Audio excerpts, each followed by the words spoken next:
రాష్ట్ర వ్యాప్తంగా గత 20 రోజులుగా రాష్ట్ర వ్యాప్తంగా 1,25,000 మంది అంగన్వాడీ వర్కర్స్ కానీ హెల్పర్స్ కానీ నిరవధిక సమ్మెకు పిలుపునిచ్చి పెద్ద ఎత్తున ముఖ్యమంత్రి గారు గతంలో మీరు పాదయాత్రలో ఇచ్చినటువంటి హామీలు నెరవేర్చండి, అలాగే ఏదైతే నేను అధికారంలో లాగానే అంగన్వాడీ అక్క చెల్లెమ్మల్ని ఆదుకుంటానని చెప్పి అబద్ధపు మాటలు చెప్పి 4.5 సంవత్సరాల కాలంలో ఏ రోజు కూడా మీ సమస్యల పట్ల కానీ మీరు పడుతున్న ఇబ్బందుల పట్ల కానీ ఏ రోజు ఈ ముఖ్యమంత్రి కానీ అలాగే కన్సర్న్ మంత్రి గారు కానీ స్పందించినటువంటి పరిస్థితి లేదు. గతంలో చూసాం ఎంతో మంది అంగన్వాడీ అక్క చెల్లెమ్మల్ని వైసీపీ నాయకులు వేధించడం జరిగింది. అలాగే అంగన్వాడీ వర్కర్ ఒక హనుమాయమ్మ అనే ఒంగోలులో కూడా ఏ విధంగా వైసీపీ నాయకులు ట్రాక్టర్తో కొట్టి చంపేశారో మీ అందరికీ తెలుసు.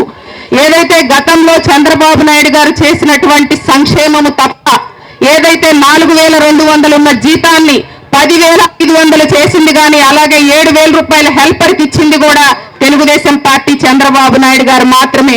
ఈ మోసపు ముఖ్యమంత్రి సాక్షి పేపర్లో 11,500 జీతాన్ని నేను ఇచ్చానని చెప్పి మోసపు మాటలు చెప్పి ఈ రోజు రాష్ట్రంలో ఉన్న అంగన్వాడీ అక్క చెల్లెమ్మలందరూ కూడా ఎదురు తిరిగేటువంటి పరిస్థితి. ఎప్పుడు కూడా నిరంతరం అంగన్వాడీలంటే చంద్రబాబు నాయుడు గారికి మానసిక పుత్రికలు. తప్పకుండా మీ సమస్యల పట్ల చంద్రబాబు నాయుడు గారికి మంచి అవగాహన ఉంది. అలాగే మీ అందరూ కూడా వచ్చి మొన్న నారా లోకేష్ గారు కానీ అలాగే మా రాష్ట్ర పార్టీ అధ్యక్షులు అచ్చెన్నాయుడు గారిని కానీ కలవడం జరిగింది. తప్పకుండా మీ సమస్యలు చంద్రబాబు గారి దృష్టిలోకి వెళ్ళి రేపు రాబోయే రోజుల్లో మీకు ఎన్నికల మేనిఫెస్టోలో కూడా మీ డిమాండ్స్ అనేవి పెట్టడం కూడా జరుగుతూ ఉంటుంది. ఈనాటి కార్యక్రమానికి మీకు మద్దతు చెప్పడానికి ఇచ్చేసినటువంటి గౌరవనీయులు పెద్దలు రాష్ట్ర పార్టీ అధ్యక్షులు అచ్చెన్నాయుడు గారికి అలాగే నియోజకవర్గ ఇన్ఛార్జ్ పాలిట్ బ్యూరో సభ్యులు బాండా ఉమార్ గారికి అలాగే మాజీ మంత్రివర్యులు దేవినేని ఉమామహేశ్వరరావు గారికి ఇక్కడికి విచ్చేసినటువంటి పెద్దలందరికీ నా హృదయపూర్వక నమస్కారాలు తెలియజేసుకుంటూ తప్పకుండా మీకు తెలుగుదేశం పార్టీ చంద్రబాబు నాయుడు గారు అలాగే ఇప్పుడు మా నాయకుడు అచ్చెన్నాయుడు గారు కూడా మీకు ఒక హామీ ఇవ్వడం జరుగుతుందని తెలియజేసుకుంటూ సెలవు తీసుకుంటా ఉన్నాను. అందరికీ నమస్కారం. ఇప్పటికే మరి మీ అందరి దగ్గరికి ఒకసారి రావటం జరిగింది. మరి అమ్మ తర్వాత అమ్మలు ఆయమ్మలు మీరే. మరి ఈ రోజున ఎన్ని ఆడబిడ్డల మిస్సింగ్ కేసులు జరుగుతున్నాయో మనందరం చూస్తున్నాం. నిన్నగాక మన విశాఖపట్నంలో ఆడపిల్ల మీద ఎంత అఘాయిత్యం జరిగిందో మనం చూసాం. మరి ఈ జగన్మోహన్ రెడ్డి గారి ప్రభుత్వంలో ఆడపిల్లలకి ఎంత అన్యాయం జరుగుతూ ఉంది. మరి పసిబిడ్డల్ని ఆలనా పాలనా చూసేది మరి మీరే.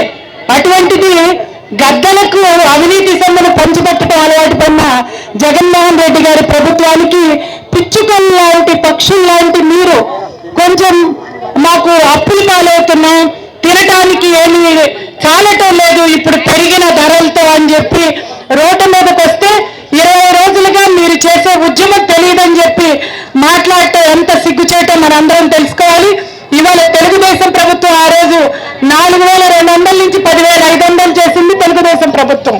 మరి ఈ రోజున అదే రాష్ట్ర అధ్యక్షులు తెలుగుదేశం ప్రభుత్వం తరఫున మాట్లాడటానికి ఈ రోజున మీ ముందుకు రావటం జరిగింది. మరి మీరంతా కూడా ఆ రోజున ఏదైతే మరి మోసపోయాం మనందరం కూడా, మీతో పాటు మన రాష్ట్ర ప్రజలందరూ కూడా మోసపోయాం. రివర్స్ పిఆర్సి ఎలా చేశారో అలా మీరు ఎవరు మళ్ళీ మోసపోవద్దమ్మా. ఇవాళ మోసపూరిత మాటలు చెప్తారు కానీ రేపు అన్ని రివర్స్ చేయటం ఆయనకి చాలా అలవాటు. అది మాత్రం మీరందరూ గుర్తుపెట్టుకోవాలి. మరి పిచ్చుకలన్నీ కలిసి ఆ రోజున ఆ వల వేసి పట్టుకుందామనుకుంటే ఆ వలని సమిష్టిగా ఎలా లేపుకెళ్ళిపోయాయో మీరంతా అలా మహిళలు మరి అంగన్వాడీలు అందరూ కూడా సమిష్టిగా ఈ ఉద్యమాన్ని మరి గట్టిగా తీసుకెళ్లి జగన్మోహన్ రెడ్డి గారికి వినిపిస్తాం. రాబోయేది మన ప్రభుత్వమే. మరి ఒక తండ్రిలాగా చంద్రబాబు గారు మీ అందరి ఆలన పాలన అందరికీ ఎలా ఒక కుటుంబంలో తండ్రి న్యాయం చేయాలో అలా చేసే పరిస్థితి మీ అందరికీ ఉందని చెప్పి ధైర్యం చెప్తూ ఇప్పుడు మన అధ్యక్షుల వారు మాట్లాడతారు.